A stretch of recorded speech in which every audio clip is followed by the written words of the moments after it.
साथ जी ये नलिए की बीता का अब सूरत की कहो जो आज्ञा है हाँ का जो आज्ञा है।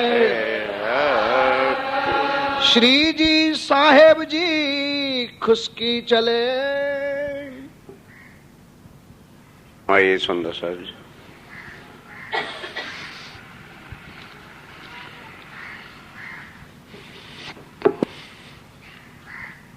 श्री जी साहिब जी खुशकी चले।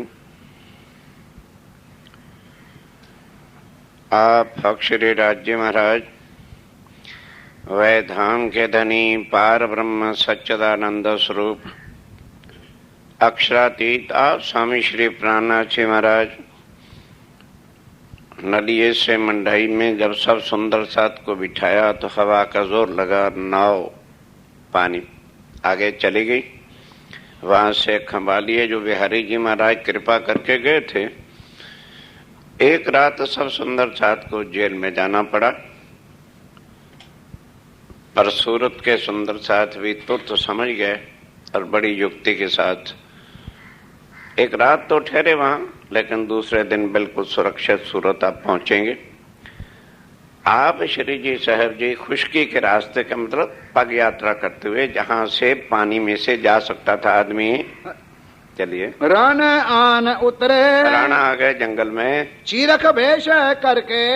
तब देखा कि जंगल का है तो चीरक भेष साधु वाला रूप धारण किया। धोरा जी मार्ग पंथ चढ़े और धोरा जी जाने वाले रास्ते पर चले गए।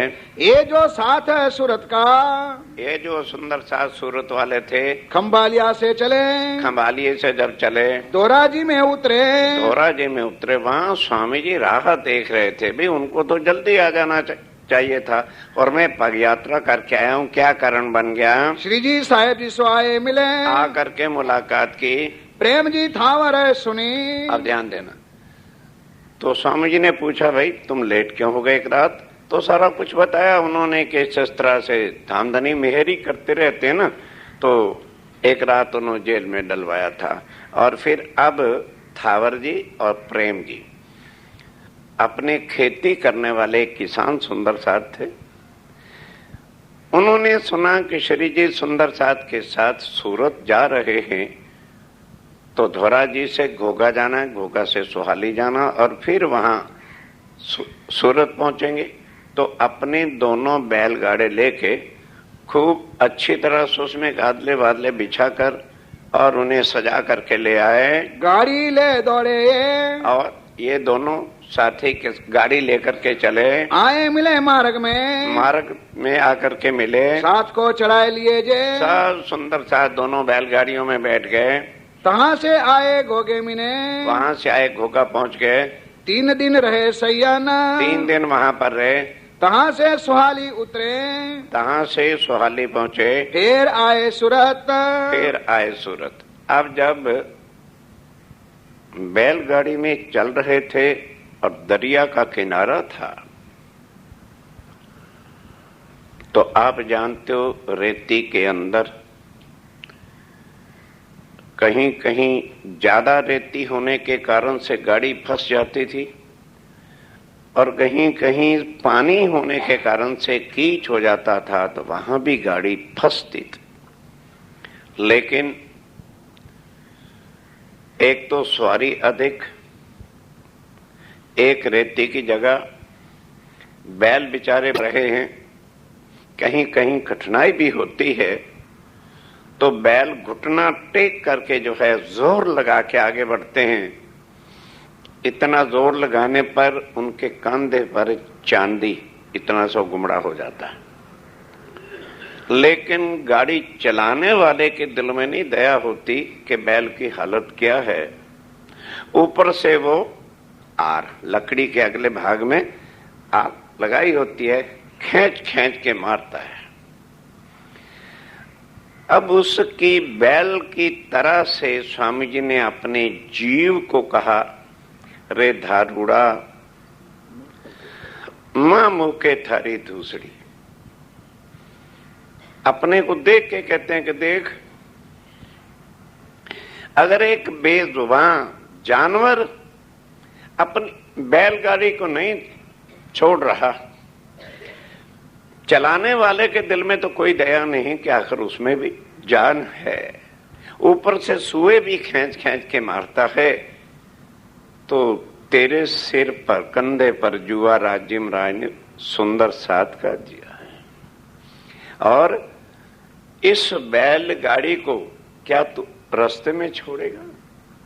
उनका व्यवहार रहना ही है गादीपतियों का, उन्होंने खींच खींच के सुए मारने ही मारने हैं, लेकिन राज्य की दी हुई गाड़ी वो चांदनी चौक ले जा करके ही छोड़नी होगी परमधाम में।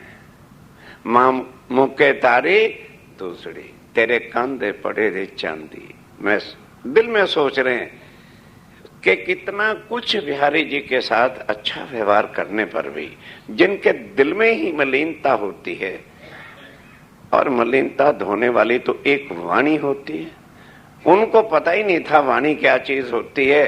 ये किरंतन उस समय स्वामी जी को उतरा। अब सूरत पहुंचते हैं, गए सैयदपुर भगवान के, सैयदपुरा मोहल्ला में भगवान भाई के घर चले गए। मोहनदास के रहे तीत, मोहन भाई के भी घर रहे। कहाँ से शिव जी के, वहां से शिव जी भाई अपने घर ले जाता है। ये दोनों सगे भाई थे, एक शिवजी भाई और एक रामचंद्र भाई। भाई तो जरूर सगे थे, नसीब तो जुदा जुदा होता है।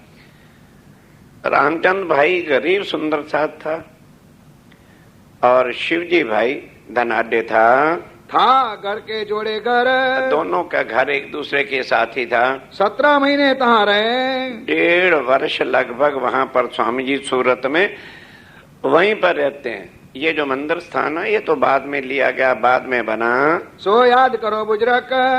स्वामी जी कहते हैं अब ये जो सूरत की बीतक है इसको खासकर याद करना। तब वहाँ से उठ के आए सैयदपुर में, सैयदपुरा में आ गए। वहाँ शिवजी भाई हते, वहाँ शिवजी भाई था, वो ले जाता अपने घर में। सेवा भली हुई इनसे, बहुत भली सेवा, पैसा था, धनाढ्य था, खूब सेवा करता है। पहले ये जो साथ था, पहले ये जो सुंदर साथ था, शिवजी राम जी नाम, शिवजी राम जी भाई, तीन को समझाए के आप ध्यान देना। राम जी भाई जो गरीब सुंदर साथ था, जल्दी भाव आ गया, उसको समझाया और कहा कि जाओ नौतनपुरी धाम के धनी बिहार जी महाराज हैं, उनको जो प्रणाम करके आओ, दर्शन करके आओ। चिट्ठी लिख के दे दी, भेजे बिहारी जी के ठाम, बिहारी जी के पास दर्शनों के लिए भेजा। तुम जाए दीदार उत करो, आप जाके वहाँ दर्शन करो। जो लो उतना लगो कदम, जब तक उनके चरणों में प्रणाम नहीं करोगे तो लो तुम्हारी अलौकिक, तब तक तुम्हारी आत्मा नहीं जागृत होगी। जाओ उनके दर्शन करो। इतना भाव स्वामी जी फिर भी गुरु पुत्र होने के नाते से दिल में बना के रखते हैं। शुद्ध न होए आत्मा, तब तक तेरी आत्म शुद्ध नहीं होगी। इन बात समझाए के, इस तरह समझा के भेजे भाई शिव जी को पहले भेजे, उधर रामचंद्र को भेजे। अब जो रामचंद्र है वो तो बेचारा पैदल चल रहा है, चना और गुड़ और जो कपड़े थे, कहाँ सूरत कहाँ नौतनपुरी पग यात्रा करनी है। पहले रामचंद्र भाई जाके वहां पहुंचता है और बिहारी जी महाराज धामधनी ने पहले हजूरी को कह रखा था, पहले मुझे आके बता दिया करना कि मालदार आदमी है कि नहीं है। और चिट्ठी लेके गया स्वामी जी की और जाके बिहारी जी के हाथ में दी। 2-3 में लग गए बिहारी उनको, रामचंद्र भाई को पहुंचते हुए। तो बिहारी जी ने जाते पूछा क्यों भाई कैसा है? कहता महाराज पूछो मत, कपड़ों में बदबू आ रही, बहुत गरीब सा आदमी है, चीथड़े फटे हुए पैर रख रहे हैं। तो कहने लगा मूर्ख, फिर मेरे हाथ में चिट्ठी क्यों दे दी? ला साबु ला, पहले हाथ धुला। गरीबों की चिट्ठियों से हाथ खराब होते। ठीक है, चिट्ठी जाके दे दी कि धामधनी आपको अंदर नहीं आने दे। 3 दिन तक बेचारा रोता रहा, अर्ज करता रहा कि भाई मुझे खाने को मत दो, अंदर जगह मत दो, केवल दर्शन करना, और दर्शन करके मैं तुरंत बाहर आ जाऊं। कौन सुनता है? अब इतने में शिवजी भाई जो धनाढ्य था, घोड़े पर सवार है, फर्स्ट क्लास कपड़े हैं और जेब में मोहरें भी धरी, पहुंच गए, चिट्ठी दी और वो हजूरी अंदर ले गया। पूछा कौन है? कहने लगा महाराज पूछो मत, बस घोड़े पे आया है सवार, बहुत बढ़िया मालदार आदमी लगता है। मूर्ख फिर मेरे पास क्या करने आया? जा उसके घोड़े को पहले ठिकाना दे। गरीबों के लिए जगह नहीं, गरीबों अमीरों के घोड़े को ठिकाना दे, फर्स्ट क्लास, पहले उसको भी दाना डाल और सेठ जी को भी अंदर लेके आओ। शिव जी पाती दे मिले, शिव जी चिट्ठी अंदर गई और मिल गए। जाय के लगे कदम, चरणों में प्रणाम किया। 5 मोहरे खर्च करी, 5 मोहरे चरणों में रख दी। बस तेरी आत्म को मैंने सवेरे ही देखा था, परम धाम में है, और जा तेरी आत्म निर्मल हो गई। मोहरे रखो, आत्म निर्मल हो जाती है। उन निर्मल करी आत्म, उन्होंने निर्मल। सुंदर शाह जी हंसने क्या बात, आज भी चल रहा है। साबरकाठा के आदमी हमारे सुंदर साथ वहां जाते हैं नौतनपुरी में, अंदर रोटी भी खाने को जगह नहीं दी जाती, बेचारे बाहर दरवाजे पर बैठ के खाते हैं। कहो तो अभी सुंदर साथ को खड़ा कर दूं, उस बातें नहीं। अब भी वही हाल होता है। राम जी पाती ले गया। हाँ, राम जी पाती ले गए, उनको ना दिया आपने, आने नहीं दिया। गरीब था, फटे हुए कपड़े थे, पैसे थे कुछ नहीं। 2-3 महीने तक जो पग यात्रा किया वो भी चने और गुड़, इतना भी पैसा नहीं था कि बाजार से लेके कुछ खा भी ले। पाती ना ली तिनकी, पाती ना ली, क्योंकि लोग कई समझते हैं वो पग यात्रा करेंगे तो पता नहीं परमताप नजर आ जाएगा। ये गंगा के तीर्थ करने वालों की मूर्खता होती है। तुमने जिसका तीर्थ करना है ना, अर्श कहा दिल में, अपने दिल को निर्मल कर लो। राजीव राय की मेहर सदा मोमनों पर रहेगी। दया ना करी किनने, गरीबों पर कौन दया करता है? रामचंद्र भाई पर दया नहीं हुई, तब टूटी इनकी आश। आश टूट गई कि स्वामी जी तो कहते थे कि ये धाम के धनी हैं और हम उनके अंग हैं, और मैं गरीब हूं दुनिया में, तो इसका क्या मतलब मेरी आत्मा का भी संबंध नहीं है क्या? बहुत दुखी होके चल पड़ा। शिवजी तो जल्दी आ गया वापस। अब रामचंद्र भाई बेचारा फिर रोता धोता बहुत मुश्किलों से वापस पहुंचा। जाके कहता है स्वामी जी ये ले लो अपनी चिट्ठी, अगर यही परम धाम में धामधनी है ना, फिर हमारा ठिकाना वहां नहीं हो सकता। रास्ते में फेंक देना, जहां वहीं पड़े रहेंगे। मेरा तो परम धाम आपके चरण कमल ही हैं। श्री जी तब दिल गिर गए। अब स्वामी जी बड़े दुखी हुए कि ओहो, अगर कुछ भी मेहर गादी पर बैठते इस पर राज्य में राय सतगुरुदेव चंद जी की हो जाती, तो इतना दुष्टाचार, मानवता का व्यवहार भी क्या इसको नहीं आता? एक गरीब सुंदर साथ गया, उसको तो दर्शन तो दे दे, दिलासा दे देता।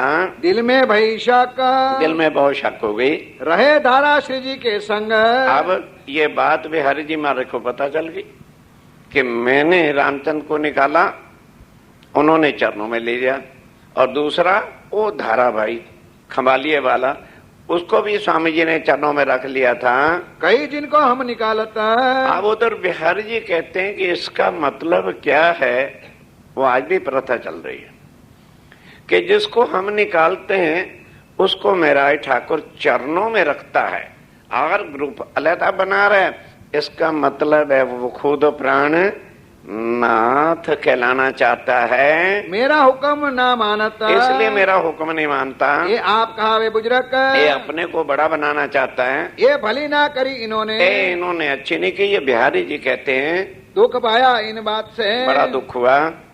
तब श्री जी साहेब जी ने सुनी। अब उधर जब स्वामी जी ने देखा कि एक तो इस गरीब सुंदर साथ को निकाल रहा है और दूसरा मैं उनको अगर गले लगाता हूं तो इनको दुख होता है। इन हम सो फेरा मुख। अब बिहारी जी सोचते हैं कि इन्होंने मेरे से विमुख हो गया, मेरे पर इसको विश्वास नहीं रहा। तब श्री जी साहब जी ने कहा, आप ध्यान देना सुंदर साथी जी, गद्दियों वाले नहीं भी तुम्हारे बनेंगे तो चिंता मत करना। स्वामी जी की प्रतिज्ञा सुन लो, जो कोई लूला पांगला साथ, सोच पढ़ो, जो कोई लूला पांगला साथ। लूला पांगला का मतलब टांगे टूटी वाला से नहीं, जिसका कोई सहारा नहीं होता, जो गरीब से गरीब सुंदर साथ है, इंद्रावती ना छोड़े तिनको। हमारी गारंटी तो उनके हाथ में, फिर हमें किन की जरूरत है? इंद्रावती के हाथ में कहते हो गरीब सुंदर साथ, हाय सुंदर साथ, मैं तुम्हें कभी भी छोड़ूंगी नहीं, पहुंचावे पकड़े हाथ, पकड़ के हाथ तुम्हारा परम धाम लेकर के जाऊंगी, पहले तुम्हें अंदर भेजूंगी, बाद में मैं जाऊंगी। इन समय गोवर्धन। अब आखिर संसार का काम तो संसार से होता है, तो राज्य का हुक्म हुआ, जिसको उन्होंने शोभा देनी हो, हजारों को जगा चुके। ओ आवासी बंदर में गोवर्धन एक सेठ रहते थे, दास सुंदर साथ था, तारतम ले चुका था।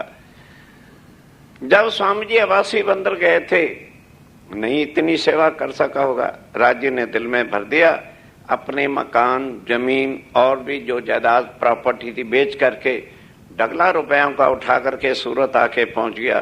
कहने लगे, हे स्वामी जी, उस समय में जितना मेरे दिल में उमंग थी कि मैं आपकी सेवा में रखूं, रख नहीं सका, ये लीजिए खूब सुंदर साथ में खर्च कीजिए, और जब खत्म होने को आएगा मैं बाकी जो मेरी संपत्ति रह गई है वो भी बेच करके आ जाऊंगा। सब खर्च करने लगा, खर्च खुले दिल से होने लगा, सफल जन्म करने। अपना जन्म, सेवा से जन्म सफल होता है, पर हम लोगों की समझ में आता नहीं,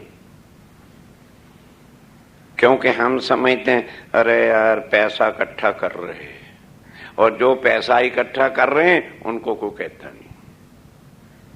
सोचिए, सुंदर साथ की सेवा करना ही अपने जन्म को सफल करना है। शोर बड़ा शहर में। अब स्वामी जी की चर्चा, क्योंकि सूरत के अंदर पहले वल्लभाचार्य मार्ग का बहुत जोर था,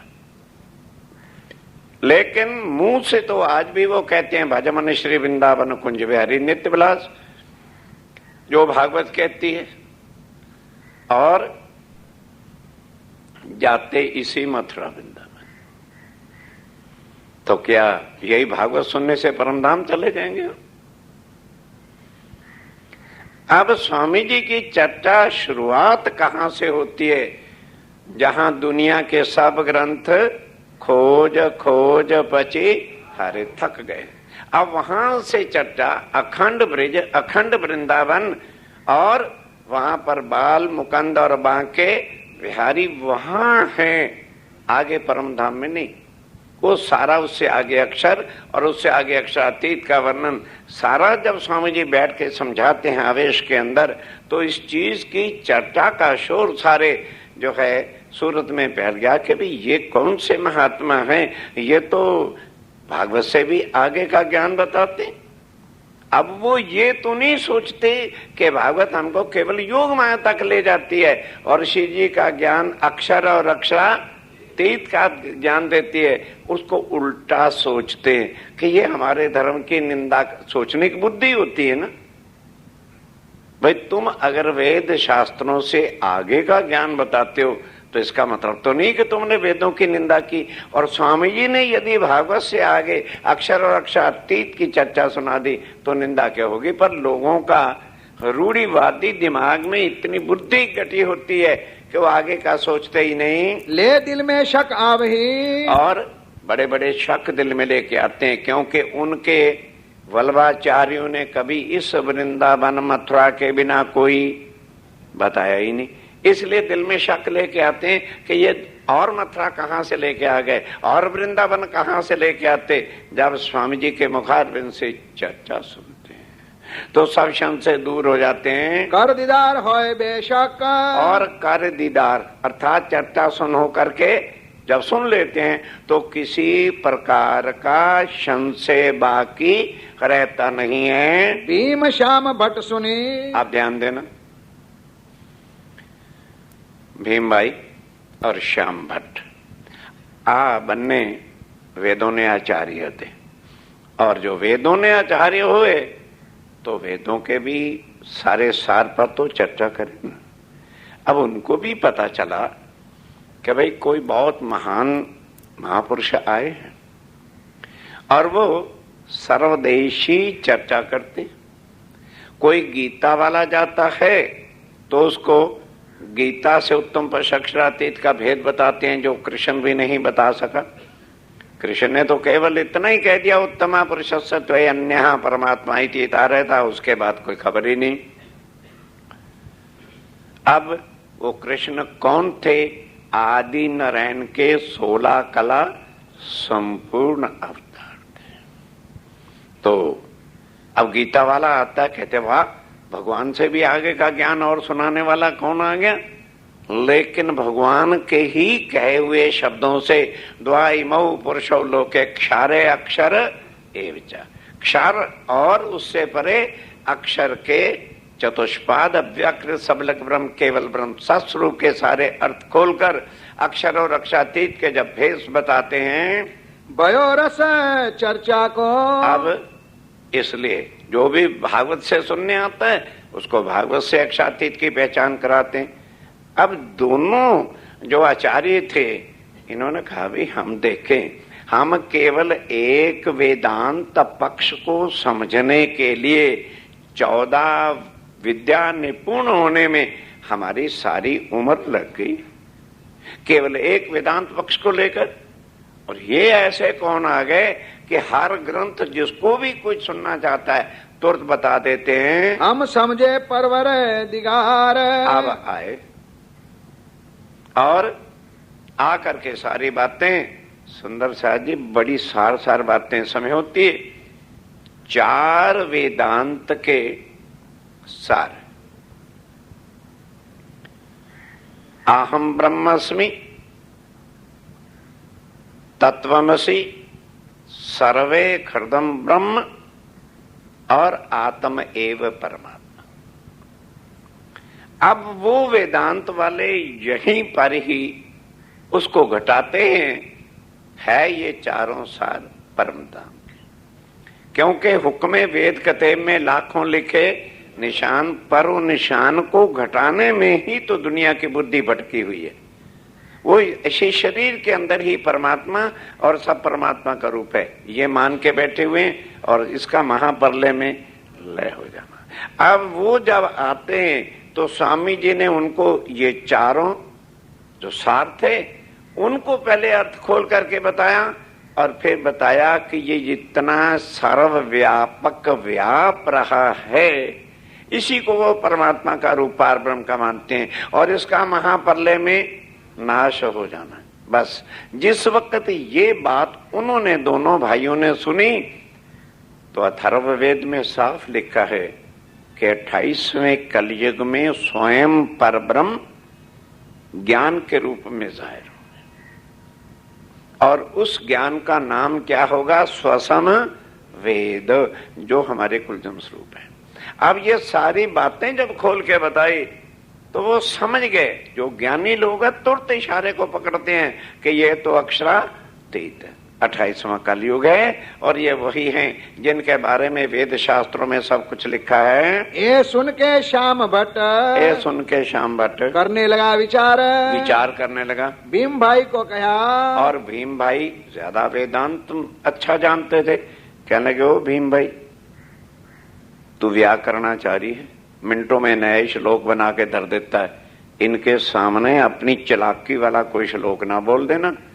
ये चारों वेदों को उंगलियों पर लेके बैठे हैं, तुम हो जो खबरदार होना जरा वेदांत के खोज की। और वेदांत के खोज की जहां हमने सारा आयु लगा दिया है, इनसे एक भी बात छुपी हुई नहीं है, इनों से छिपी नहीं शुकन, इनसे कोई बात छुपी हुई नहीं है। ये विचार करते भीम की खुली नजर, भीम की खुली, क्योंकि वेदों में भी तो लिखा अक्षरात परा अक्षरा और अक्षरात परतः परा अति पार ब्रह्म।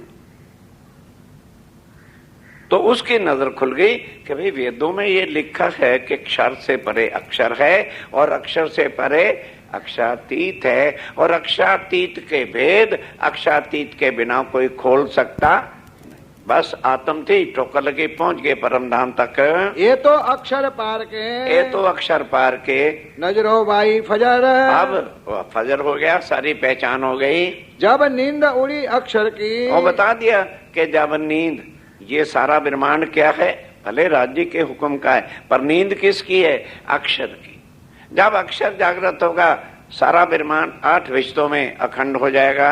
त्रिगुण विष्णु महाविष्णु की, और विष्णु त्रैगुण ब्रह्मा विष्णु महेश की, बोई ना लोक ब्रह्मांड, वो इससे आगे जा ही नहीं सकते निराकार से। भीम की नजर खुली। अब भीम इस बातों को सारा समझ गया, अक्षर लय हो जाने वाला है, अक्षर अविनाशी है और अक्षरातीत अखंड अनादि है। जाए पहुंची लीला में, अब लीला में उसकी सुरता पहुंच गई। तब आए कदमों लगा, तब आए, बोलो श्री प्राणनाथ।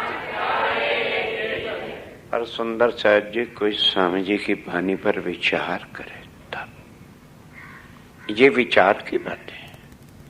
ये संसार का किसी का मन का बढ़ाया हुआ ग्रंथ ज्ञान नहीं है, ये वाणी अक्षरातीत, और वो भी इस स्वामी जी के तन में पूर्ण शक्तियों के साथ। ठीक है, ब्रज में आए, रास में आए, पर उस समय ये शक्तियां नहीं थी। हम कई बार कहते ब्रज में भी वही शक्ति आई थी, रास में भी वही आई थी, बस क्योंकि रट्टा लगा हुआ है और बोले चले जा रहे हैं नाप शनाप। ब्रज में अक्षर की आत्म जोश धनी, बाकी शक्तियां कहां थी? उस कृष्ण के अंदर श्यामा जी कहां विराजमान थे? सोचे बिना चर्चा करने वाले जरा सावधान होकर रहो। मां सोचो मेरी तबीयत गड़बड़ है, मैं वहां रहता हूं, मेरे कान इधर रहते हैं हर चर्चा में। वहां अक्षर की आत्म थी और रास में अक्षर की आत्म थी। ब्रजरास खेल के आए बरे अरब शाम, वही भी अक्षर की आत्म थी। अब अक्षर की आत्म काम नहीं कर रही, अब परम धाम की इंद्रावती की आत्म काम कर रही। और अंदर युगल स्वरूप है, अंदर हुक्म की शक्ति है, अंदर आवेश की शक्ति है, निजबुद्ध है, जबराइल है, असराफील है, और दिल्ली से अनूप शहर जाते हुए साक्षात अक्षरातीत भी अंदर बैठे। जो कल चर्चा सुनी आप लोगों ने, मुझे स्वांत न आत इन बात, ब्रेहा तामस का, ब्रेहा प्रेम का होता है। लोग बिलख बिलख के रोते हैं, तामस का ब्रेहा नहीं होता है, वहां तामस का ब्रेहा है। किस बात का? कि वो इंद्रावती के आत्म, तुम इन मुर्दार सुंदर साथ के पीछे क्यों लगते हो? गोवर्धन दास ने जो धोखा दे दिया था। अजो औंद अंग चले, तेरे अंग के सब अंग जो है शरीर के वो सुरक्षित है। तो खुद अपने आश्रय पर उठ के खड़ा हो जा और त्रिबंको बंको सूरो किनारा गमाए, अपने धनी तक जाने के लिए तुझे 3 बंकड़ों को पास करना होगा। और वो पहाड़ जैसा रास्ता है, कर्मकांड, उपासना कांड और ज्ञान कांड। फलांग निकल चल यहां से और आगे पहाड़, मार छलांग, पीर के पास पहुंच जाएगा। ये ब्रेहा तामस का है। जब तामस आता आदमी को, फिर मर मिटने को तैयार हो जाता है। वो प्रसंग हैं जो इस जागनी में राज्य के अंदर शक्ति आई हुई है। 5 शक्तियों सहित आकर के जो है बैठे। तभी तो इंद्रावती ने कहा, मुझे नाम स्वरूप मोहर सिंगार अपनो दियो और कर थापी मोहे हक। ब्रज में क्या ये सब कुछ था? अक्षर की आत्म को हक बना के रख देंगे। और उसी तरह से भीम की नजर खुली और सारा कुछ मान गया कि बिल्कुल ये वही है, और आके चरणों में लगा, तारतम लेता है। पहले गुरु से तोड़ के, अब पहले गुरु से क्या नरक में जाएगा? हम कहो हाँ गायत्री से तारतम ले लिया है, तो देवचंद जी ने 3 गुरु बदले थे, कहाँ भेजोगे भाई? बोलो, पहले संन्यास मत वालों को गुरु धारण किया था कि नहीं किया था? बोलो बोलो। और उसके बाद हरदास जी को गुरु धारण किया था कि नहीं? छोड़ा कि नहीं?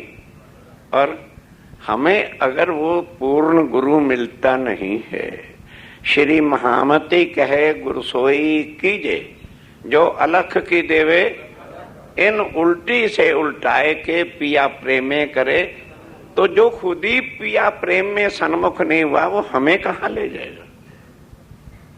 अगर आत्म का कल्याण करना है किसी के पीछे ना चलो, ये उनका स्वरूप है, ये उनकी वाणी है। इस वाणी को पकड़ लो, जो जो रास्ता दिखा है चलते चले जाओ, रास्ते में कोई रुकावट आने वाली नहीं है। आया बिच निज धाम, आया बिच निज धाम। हाँ, निज धाम में आ गया। तारतम लिया, निज धाम क्या है? राज्य के चरण कमल है, श्री जी के चरणों में आ गया है। एक व्यास है गोविंद जी। अब आओ, एक गोविंद जी व्यास वल्लभाचार्य मार्ग के आचार्य थे, उनके भी शिष्यों ने आके बताया कि महाराज गोसाई जी, यहाँ सूरत के अंदर कोई ऐसे महान पुरुष आए हुए हैं जो आज दिन तक भागवत के भेद तुमने नहीं बताए, और वो खोल खोल के अखंड का वर्णन करते हैं। गए वल्लभी मार्ग में। हाँ जी।